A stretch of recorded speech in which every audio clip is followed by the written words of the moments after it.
Hello and welcome to This Week at the Movies. I'm Matt. And I'm Eric. And this week we are diving into Death's plan for us all, or at least for one specific family.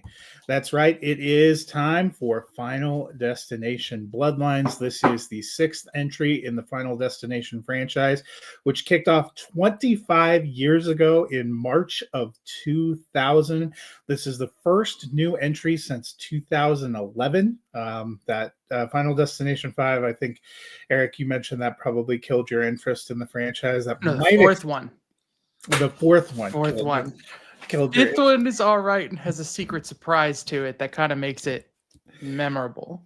But it definitely tailed off. After 14 years away, I wouldn't have been surprised if it never came back, but it does. They came up with a new story that I thought worked pretty well. We also get the final on-screen appearance for Tony Todd, who ends up getting tied into the whole story in kind of an interesting way. He's only in there for that one scene. He was the most likable character in the film, and it was probably the best scene in the film. I'm giving this one a mild thumbs up. I am torn because this has some of the most creative and fascinating sequences all throughout the movie. I also, you mentioned you thought the opening was a little CGI heavy. That is just the deaths in general. Oh, all the deaths in general? Yeah, like I'll explain when I get you go. But I really liked the creativity of the opening sequence, which is at a very much a Space Needle type location that is not the Space Needle for obvious legal reasons. But having recently just gone up the Space Needle, that was chilling for me. I also always have some fears about lawn equipment getting away, so that was a rough one. Soon to have an MRI. There was a sequence in here that really put me off of all that. There was a lot of rough things. The ending nearly sapped all my enthusiasm. The very ending. The very ending was a little too cheeseball, but mild thumbs up. It was fun. If you like Final Destination, this is probably one of the better in the Final Destination franchise. To me, it doesn't come close to the original, which I still like the best, and I thought was real fun. But it's probably on par for me with number 2. And they have some actual shout out references to that when the log truck comes out. That made me laugh too. But I think if you're a fan of horror movies or you're just biding your time until the next summer tentpole comes out, this is pretty entertaining. Yeah, I think if I was going to rank them, it would be 1, and then I have to rewatch it. But I think 2, this one, 5, 3. I'm not even going to mention the other one. 3 is the roller coaster, right? Yeah. Yeah, that took a little step back. I think number 2 still had Ali Larter in it again. Yes. And that was an okay sequel. It's not the original, but it had its moments. And that's kind of how I feel about this one. Well, and that's the thing about the first 2 of them is that there is some dated early 2000s CGI to the smoky ghost scene of death floating around them, or the liquid water moving around, just little things here and there. But by and large, when they're doing things, there's quick cuts and practical gore. If I remember correctly, it's been a long time, but when a kid blows up at a barbecue as the ending stinger in Final Destination 2, his leg lands on a grill, and it's just this big horrific kind of amusement park ride, which I think is why they went with the roller coaster for the third one anyways. But when they started to get into CGI, that's there's a little bit of it in 3, but they still do a bunch of one of the things that always sticks out to me about 3 is that scene in the hardware store where someone gets shot with a bunch of nails. And it'd be really easy to do that with CGI, but the person is getting like stuck and they're doing a lot of makeup work to make it happen. But 4 is where they just did everything in the world with CGI so that it could pop off the screen in 3D, and it was just atrocious. It was like awful. But still, there was this common thing in this movie, in Bloodlines, where all the set pieces were like great, were really well thought out, and we're coming up with really interesting and inventive ways to make this feel tense and make you not quite suspect what's going on. And there are a couple of misleads in the marketing that I really appreciated, because the first trailer leads you to believe that a character is going to die a certain way. Then the second trailer leads you to believe he's going to die a complete other way. And then the actual movie is something else. Like, I really appreciate the work that they're doing into setting things up, but always right at the moment of death where they need to do the splatter gore bit, things feel too CGI to me. Like right when the characters are like when they're all falling off the tower and everything is going on, it's all incredibly impressive. Like I think that tower sequence is probably one of the best openings that a character has, like a horrible thing, and then they flash back and then they try and stop everything. It's probably one of the best ones in the whole series. But with people like falling and bouncing kind of rubbery off of things as they fall to their flame covered like CGI kind of deaths, and I don't know, everything just felt a little bit. It's like when a cartoon has a lot of violence in it. Cartoons are allowed to go way farther than you can in live action because it's a cartoon. I feel like this was riding that line where they know they're campy, so they're willing to push things through unreality into a little bit of an extreme by making it just seem a little campy and cheesy and CGI. And so I kind of like it for that, but also it just kind of pulled me out of the movie a couple of times. Um, I I have mixed feelings about the very ending of the movie, like after they get away from the cabin and they get back, and like the ending stinger, because on the one hand,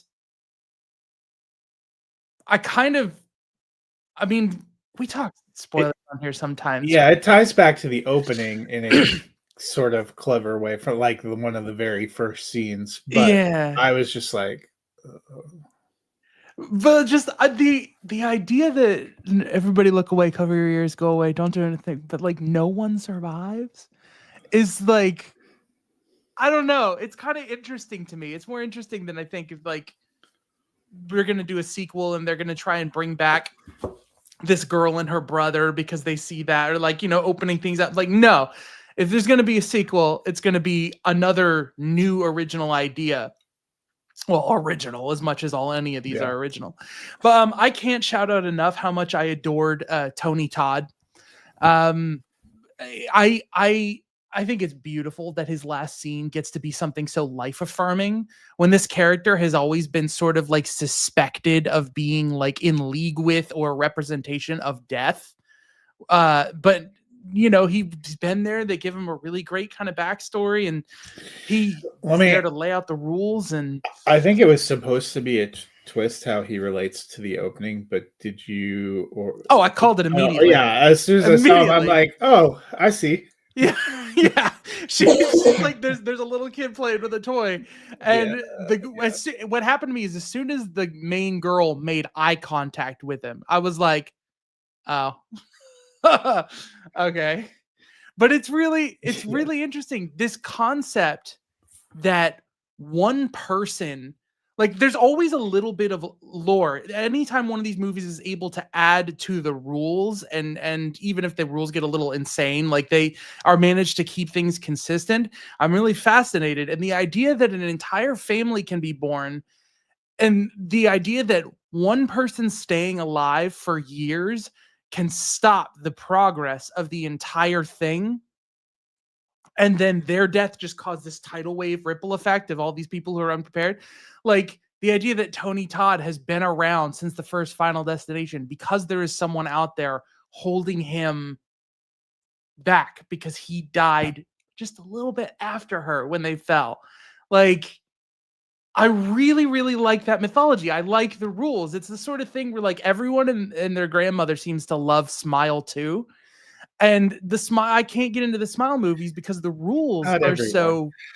Yeah, no, I know, but I can't get into the rule. I can't get into the movies because the rules are so loose and fractured and played with that I feel like I can't understand the stakes. And with a movie like this, it's so easy to get on board and get hooked into what's going to happen and wanting to watch, set piece after set piece unfold because you feel like, oh my gosh, this guy, he was supposed to die. He didn't die. Why? Oh, he's not naturally blood related to the family, but still clearly death tried to come after him. So what's his deal?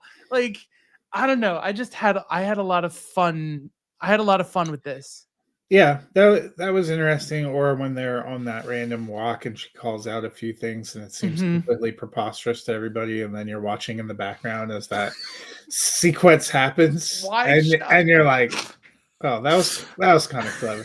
But I wasn't surprised we didn't have a lot of survivors. This might be like one of the more eponymous casts that they've had in one of these movies. Like aside from Tony Todd, I don't know if I mean, I recognized a couple of people that I'd seen before. The one that plays Steph's mother has been a supporting actress in a lot of different things before, but really none of the probably the second most recognizable performer to me is young Iris in the beginning, because I watched that CW DC series Stargirl. Oh, okay. And I was like, oh, good on you. But yeah, I'm assuming you gave it like a mild thumbs up too. I'm giving it a decent thumbs up. It kind of, I think with horror, I have to say this a lot, but it might be lower if you're thinking about movies in general. But for what it is, I think it succeeds a full thumbs up at what it's trying to do. So obviously we're in the 2 weeks in between kind of the two biggest May tentpoles, which next week is Mission Impossible Final Reckoning, which we'll be talking about on here. But there's a lot of things at theater.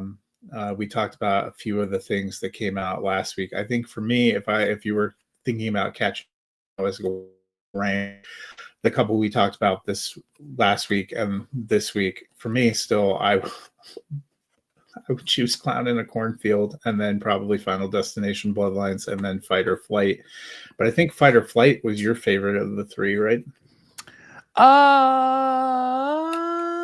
This was better written than Fight or Flight. But yeah, I think Josh Hartnett kind of wins and takes that for me. But a lot of different kind of options if you're into hard R violence and gruesome deaths.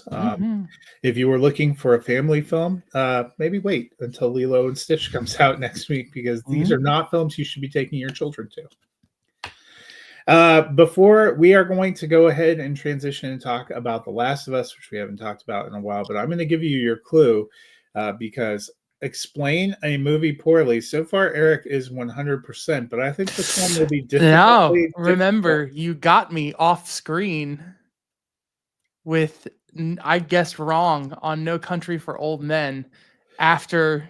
Yeah, but I didn't give that one because I thought that was the easiest. I know, and then I didn't get it. I think it's worth the audience knowing that I did miss. That was about a man with a bowl cut goes on a killing spree, and I thought that was the most obvious. And I guess Dumb and Dumber. I was like, wait, are you messing with me?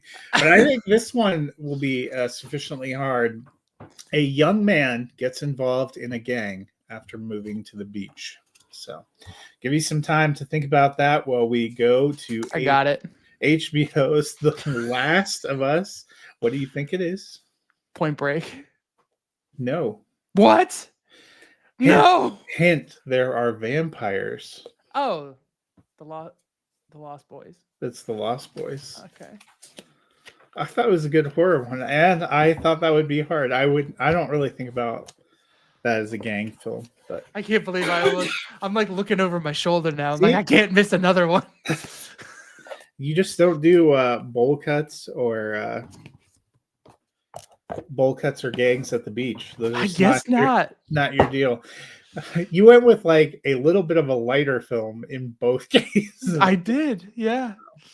But HBO's The Last of Us, we have now had 5 of 7 episodes, I believe. Yeah. If it's 7, then yep. Yep. So there, because we've seen 3 post. The last time we checked in was after episode 2, which we thought was the finale for Pedro Pascal's character when he suddenly pops up at the end of 5, and looks like he will be a decent part of 6. I think it looks like 6 is trending toward being a bottle episode where we find out a little bit about what happened during those 5 years away. Mhm. Probably a clever way to bring back one of the most marketable faces. Three, 4, and 5, we haven't seen Caitlin Dever's Abby, which I know a lot of people seemingly have been surprised about, but they said that she had qualified for the Emmys for supporting actor or for guest actor. And if you do that, it means you have to appear in less than 50% of the 50% or less of the episodes in a given season, being that there's only 7 episodes and we saw her in 1 and 2. I thought And that also, pretty well meant that we won't see her again till the finale. So yeah, not that surprising to me. I think they're stretching the game into 2 seasons. They got picked up for a 3rd season, so I think they are definitely doing that. We got introduced to Jeffrey Rush and Alana Urbach. I still have no idea what's going on there. I really don't understand the weird monk cult people that Dude, we're I don't seeing. care. I don't Like, they are spending a lot of time building up like the warring factions in a city we've never been in that are away from anything we really cared that much about. There were some gruesome death Sarah fight. sequences. Obviously, her Abby's immunity or Ellie's immunity is coming back into play in some big ways. That secret popping out. What will it all lead to? I've read some things that people are dissatisfied with the 2nd season and the ratings have been down. I sort of understand. They still have time to bring it all together, I think, in a finale, but it certainly feels like it's been less focused and more meandering, probably, than the 1st season. Hi, Ricky. Who's never seen an episode of The Last of Us? Really? um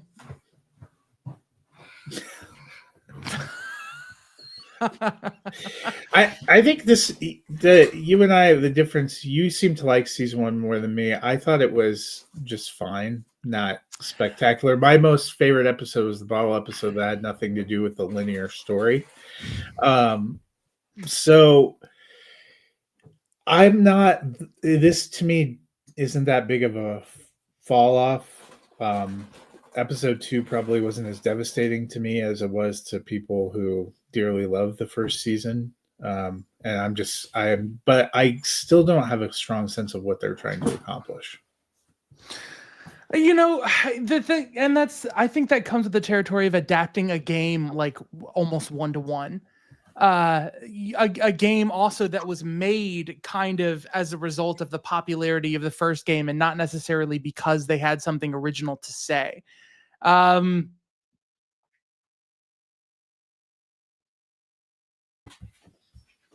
don't know, Jax Taylor and Stassi. It's Vanderpump Rules. Oh, so I mean, if there was more killing on Vanderpump Rules, it'd probably be interesting. So here's the thing. I'm actually not falling off. I'm actually gradually being won over by this season personally. And that is because they are sticking to the core formula that worked so well for me in the first one, which is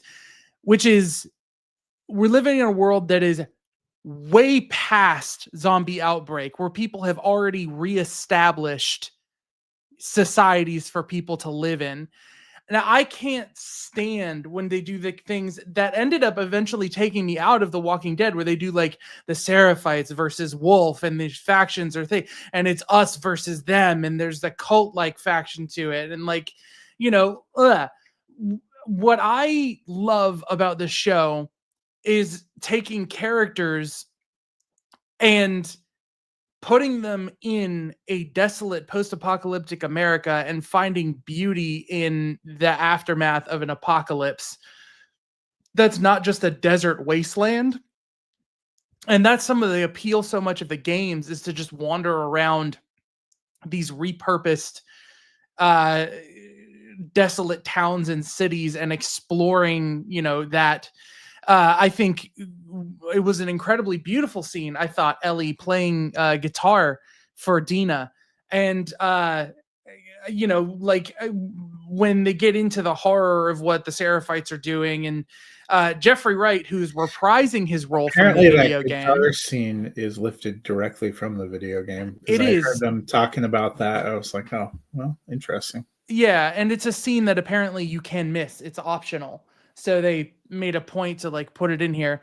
Jeffrey Wright is reprising his role from the game, so I don't know necessarily what all to feel about what, but I like Jeffrey Wright a lot as an actor. He has the gravitas. I'm really invested in him, but I do not care about Wolf and the Seraphites at all. And every time we do it, it feels like in season 2 when they had the whole big zombie horde attack because they felt like they needed some big climactic thing to be happening. I just care about the intimacy between the characters. And that's the big difference between this and something like The Walking Dead. Is The Walking Dead has always been an ensemble where you care about a core cast of characters, whereas the title of The Last of Us has always sort of shown you the reflection, the silhouette was always in the first season and the beginning of the second season, two shadows of two people walking side by side through everything that's going on. And ever since Pedro Pascal has been dead, it's just one shadow standing on the hill. And I'm so excited to possibly see that change back into 2, as Ellie internally struggles with her commitment to revenge and their support of that revenge from Dina, who is her love for, and to see her maybe accept having a life past Joel and maybe having two silhouettes come back with this journey that the two of them have been on. I like that. So I got to be honest, if this show in the last couple of seasons turns into her and Jesse and Tommy and her, and then we go back into Abby and her core group of people, and we're dealing with the Wolf and the Seraphites, it's all just going to turn into a knockoff The Walking Dead, and I'm not going to be interested anymore. But episode by episode, this show has been keeping its promise of sticking to what works for me about the first season by not spending too much time on those other elements. So I'm still very much on board. But I'm assuming that I'm always assuming things are about to split off into a territory that I don't like.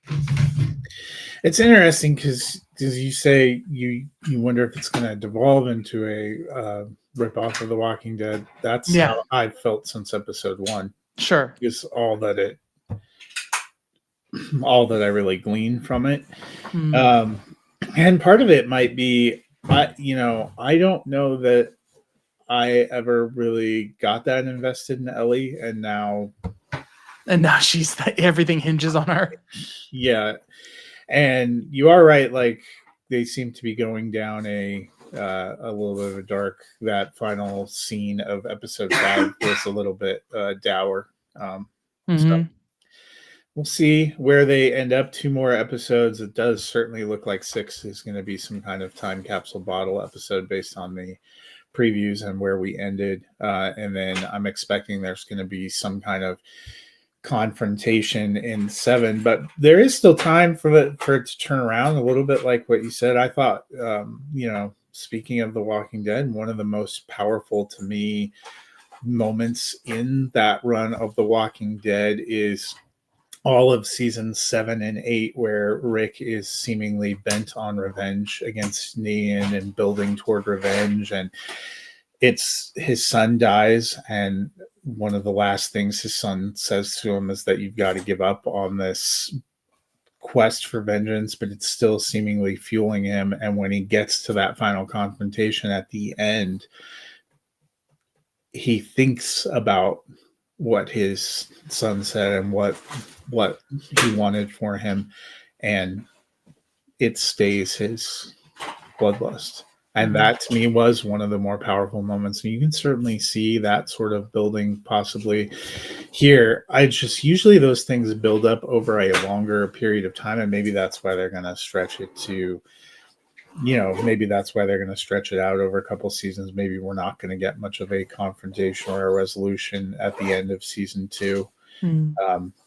Because supposedly from the perspective of the game, they show it from Abby's point of view in various points, and I don't think we've really you have to kill seen Joel. anything. Yeah, and I don't know if we've seen anything exactly that feels like her. We're following point of her. view. So, Yeah. but any other thoughts or shout outs for this week? Anything else you're watching? No, I almost watched Hurry Up Tomorrow, but then I couldn't find it.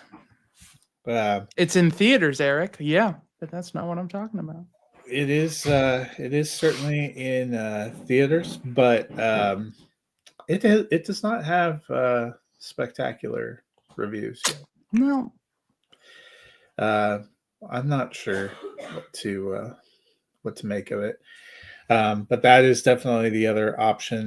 Next week we will be talking about the final, probably Mission Impossible. It had its debut at the Cannes Film Festival. There are a lot of reviews out. Some mixed reviews. Makes me nervous, Eric, but I am excited to see the final reckoning, to see our guy out there. I'm hoping that it's pretty good.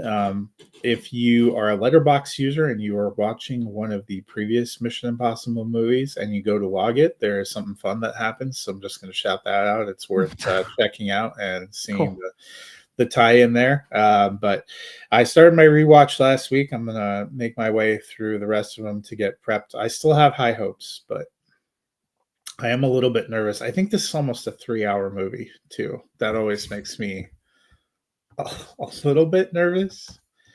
But a lot of things coming out next week is actually Memorial Day weekend. So there are a couple of theatrical releases, a couple other smaller releases. So we'll probably touch on that. Yeah.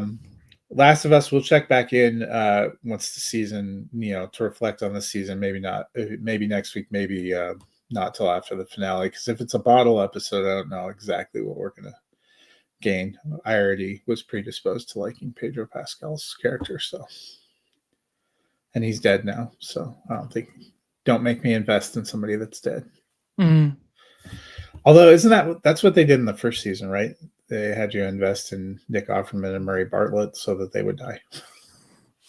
Yeah. I'm see, that is a good example right there. Like I won't take too long on this. What someone who had played the game knows is that when you find them, they're dead. And what you do is you piece together what their relationship was by exploring their, desolate house in this apocalyptic world. So what they did was take that seed of an idea that the game gives you and turn it into this really heartfelt, well-played episode. But then what that comes across as to someone who hasn't played the game is they make a ton of investment in these characters that are just then gone. And you think like, well, what was that going? Like, what was the point? But you can kind of see how so then someone who maybe played the game gets a lot more out of that experience and feels like, what a nice depth building of something that was really special in the game. And they move on. Whereas it's really interesting. I think it's really cool that we're doing this. Like, I haven't played The Last of Us Part 2, the game, but I don't know. The whole thing is interesting. Well, we'll see if you can get back on the winning path next week with our guess the plot of a movie poorly. I got it with a hint. I got half a point. Well, I was going to let you sit with it for a while because I thought it might be a difficult. I should have. That both times that I've gotten it wrong, I've gone with my impulse gut instead of thinking. So now I'm going to be more patient. Yeah. Well, that'll help you for next week. I already looked at that one, and it looks like it'll be a tougher one as well. Might not be your preferred genre. So. Okay. But Tom Cruise is in our future. Until then, we will see you guys at the movies. Don't let death get you.